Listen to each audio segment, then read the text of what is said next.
Hey scrapbook friends, it's Nicole and I'm here with a tutorial for this title page. If you watch my channel regularly, you may have seen this in the album flip through that I did for this album a couple of weeks ago. And I had several people ask me, hey, how do you do that? I want to recreate that look. It worked really well as a title page. I'm going to use it for volume 2 also when I get there. I'm not there, but it can be used for other things besides a title page. It's a great way to showcase just a couple of pictures.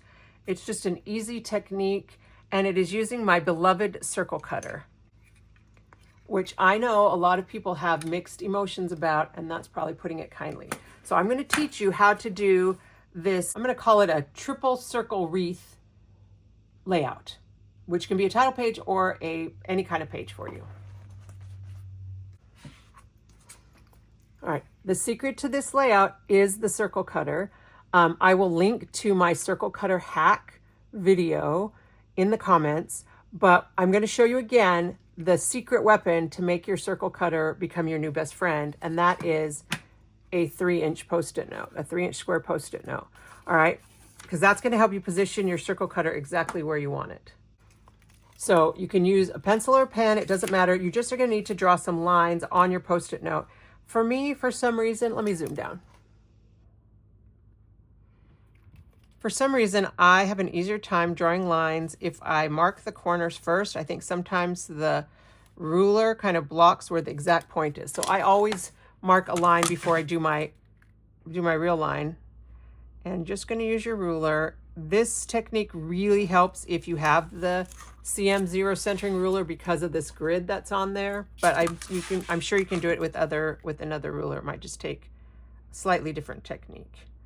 Because what you want to do is you want to find the middle of your post-it note, because that's going to line up with the pivot point of your circle cutter. And then you want to draw a line that's 1 1/4 inches parallel to one of these lines, because that's going to show you this edge of your circle cutter. So again, if you've watched my other video, you've seen that already. So the grid comes in really handy here. The middle line is 1 1/2 inches. So I know I just want to put it on the 1 1/4 inch. So I've taken the line on the post-it note with, there's the 1 inch line with the thicker and the 1 1/4, and just line that up so that it's straight. And I'm just going to make a mark right here. Okay. So now the space in between these two sections is 1 1/4. And I actually have a handout. I think I can put it on my website as a PDF. So I will also link to the handout for the directions of how to use the circle cutter and to make the post-it note hack. So hopefully that will be helpful to you. All right, now we're going to zoom back out. All right, so I'm going to take my paper and put it right here on the 13 by 13 cutting mat and get it centered as well as I can. You don't have to cut this in the center. You could do this at a different spot in your paper, especially if you're doing a smaller circle. But whenever I cut a jumbo circle, I like to cut right in the center so that I can use then the outside frame for something else. So now I've put my zero centering ruler, oops, I put it upside down, right here along the 6-inch line. So this is the center line. And then I know this 0 right here is also my center line. So I'm going to take my post-it note. I found the sticky edge. I'm going to take it in here. It doesn't matter which direction you put it in. You just want to line up so that you got your lines kind of straight.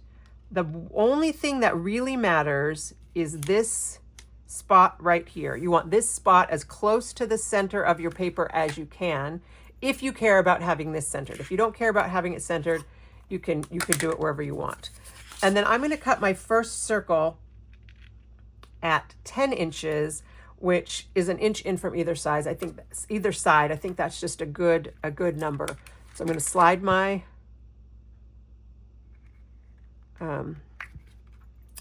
positioning arm, and I can see where the 10 is. And then you put the parallel, this black line. Can you see that black line right there? That black line, you're going to line it up with the vertical line, and the front edge of your cutter, you're going to line up with the short line. You're going to cover up where this X is, but you want that X is going to line up right here with your pivot point. by positioning this so this is straight. All right, back down we go. All right, I think you can actually see the black line better this way. So by putting it right here and positioning it so it's right lined up both ways, then, okay, now I need to come back out.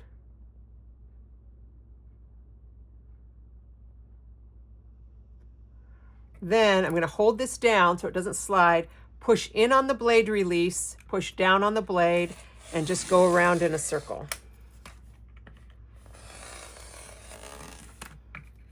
All right, so that's cut my first circle, and I have this, you know, this extra piece that I could use for, you know, a frame on another layout. So always hang on to that. And then for the purposes of this, I'm going to move my positioner down just one tick mark. All right, so you see these have little white tick marks on here. I'm just going to scoot it down one. I want a super skinny cut. You could do it a little bit wider. Maybe we'll, do we want to do it wider? Wider might be easier. Well, we're going to do super skinny, but if you find that it's too fiddly for you, you can do it wider. Okay, now I'm repositioning it the exact same way. I'm lining up my line, putting this on my, you know, the both lines again. Hold it down, release your blade, and press down on your blade. And it may not be exactly, especially when you're at this skinny of a piece, you may have a little bit of differential because it, you know, we are humans and it is a little bit harder to get things exactly where we want. Go down one more tick line, which is basically 2/10 of an inch. Line it up, hold it down, release the blade, press down on the blade. And you could pretty much do this indefinitely if you wanted to. You know, I think 3 is a good number for this wreath design. If you do too much more than that, I think it'll just get overwhelming. But you know, well, we can try. We can do 5. Let's do 5. I'll just keep scooting down. And then I'm going to go ahead and leave the Post-it note here on my green circle, because that way, if in the future I ever want to come back and cut more circles, I can line up my my circle cutter exactly. Okay, you still can't, I mean, it's not precise enough that you can cut halfway and then move and then pick it up and put it back down. I wouldn't advise that. I would advise to cut your circle in one motion as best you can. Again, hold down the foot to keep it from sliding, release the blade by pushing it on the white, and then engage the blade by pushing down on the blue. And that's kind of where I think people have gotten stuck with this tool, is that it does take those 2 steps to cut. You can't just press down, but that's a safety feature so that it won't like cut stuff in your bag. Okay, so now I've got my 5 circles. Oops, that one I didn't cut all the way through. Okay, now I've got 4 circles. So we'll try that for our layout.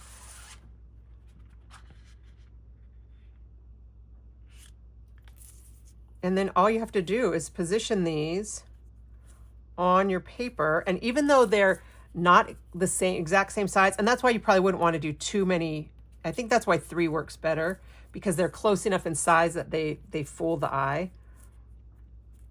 And when you put them together, you don't want to have like all I don't feel like I don't like having all 3 like overlap. I kind of like having a little bit of variety in where I guess there's no way to not have them overlap, but where your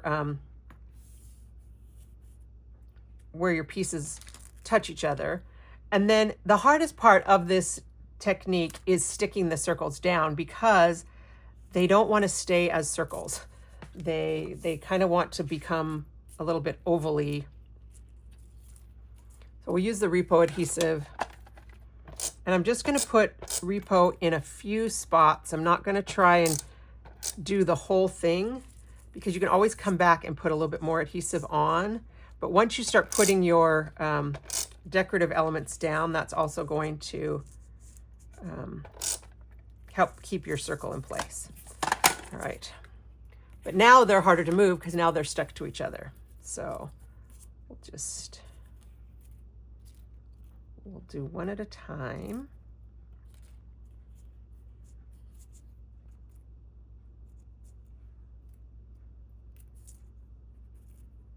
Okay, so this one, I just want to make sure that when I get it down, it's a circle. And then I'll do the next one. And I'm just offsetting it a little bit.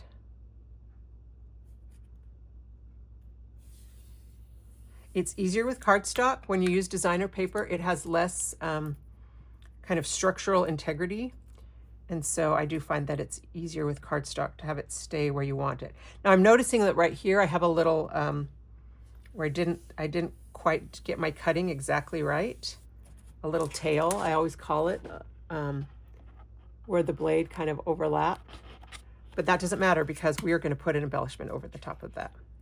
All right, so now those feel like they're down pretty straight. And now I can just see what my embellishments are. And at this point, like if you wanted to put a photo on here, you would probably put your photo on first or your title or whatever. And then you can arrange your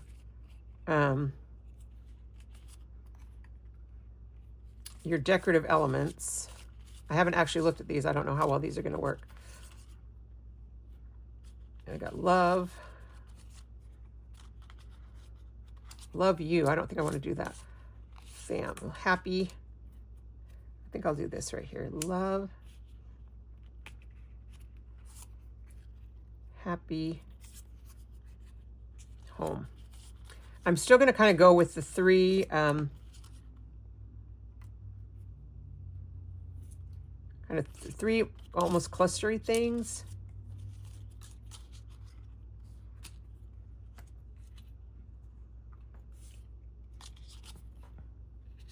But see where I have that little problem piece, I'm going to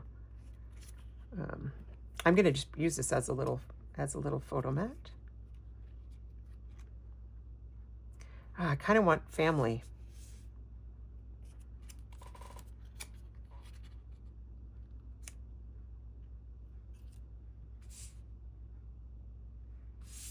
And then just kind of position these however floats your boat.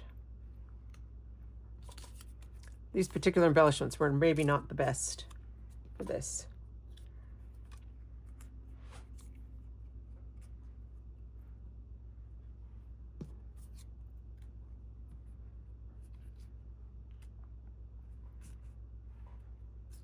All right, so there is basically the gist of your layout. I think the little epoxy dots, a few of those kind of scattered around, would make this, you know, would add a lot to this. Let me stick these down and then we'll put some epoxy dots on there. Okay, I went ahead and added a couple more embellishments, put the little steam on the teacup and this little leaf. And then, you know, it's easy to do too much, especially for me. But adding these little epoxy dots it just adds so much. I'm just kind of staggering which ones I use. And I might use two in a couple places. But just kind of keep it all grouped around the around your little embellishment clustery things.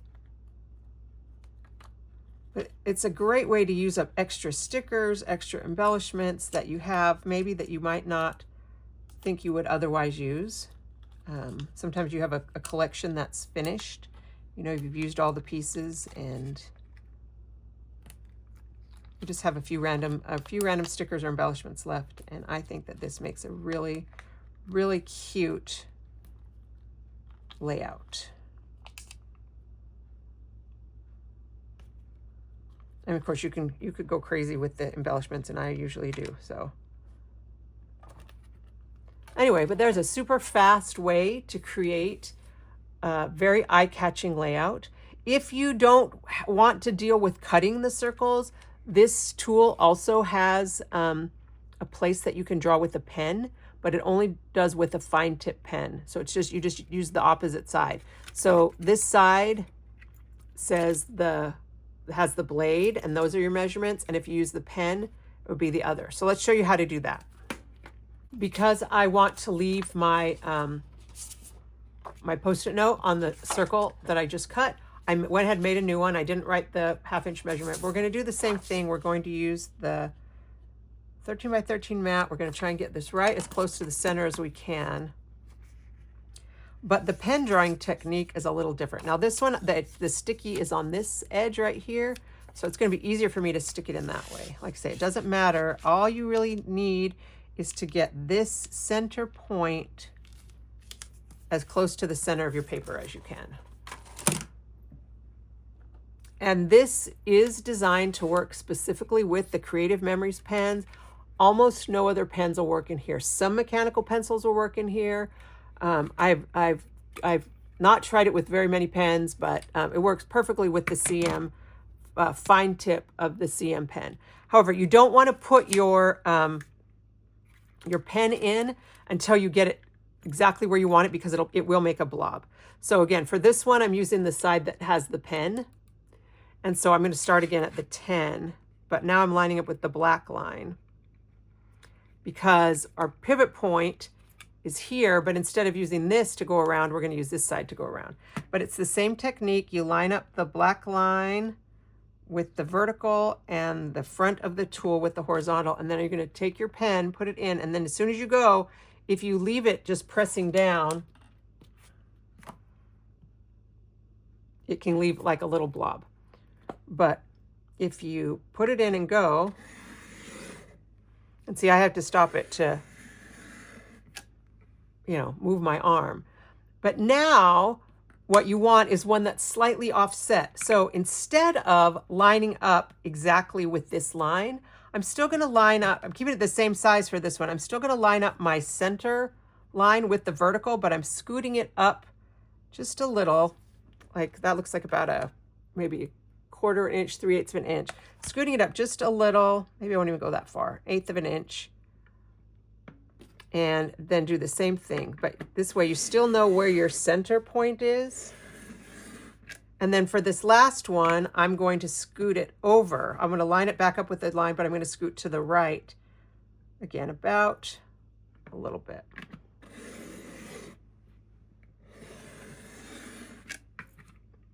And so that gives me that same kind of circle. If I would have done maybe more of a space, maybe I should have done that 1/4 inch or 1/2 inch. We'll try that. When I use the pen version, I usually do it a lot smaller. If I'm going to do big ones, I like to cut. I'll put one over here.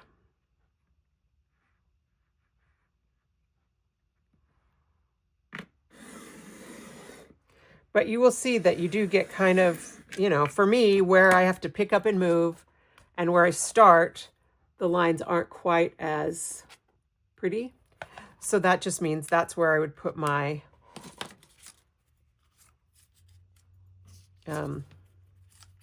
my embellishments.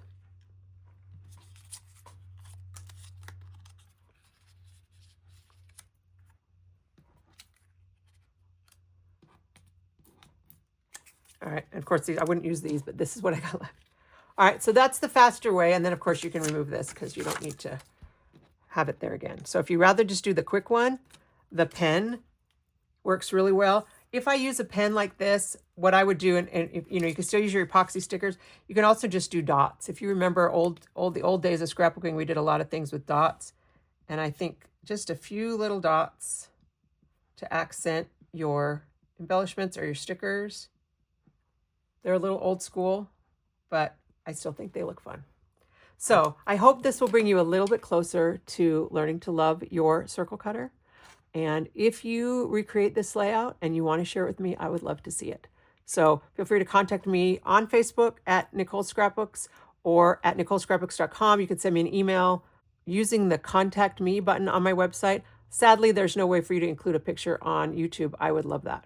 But I hope that you'll have fun with this idea and it will give you some inspiration for your own layouts. Thanks a lot and happy scrapbooking.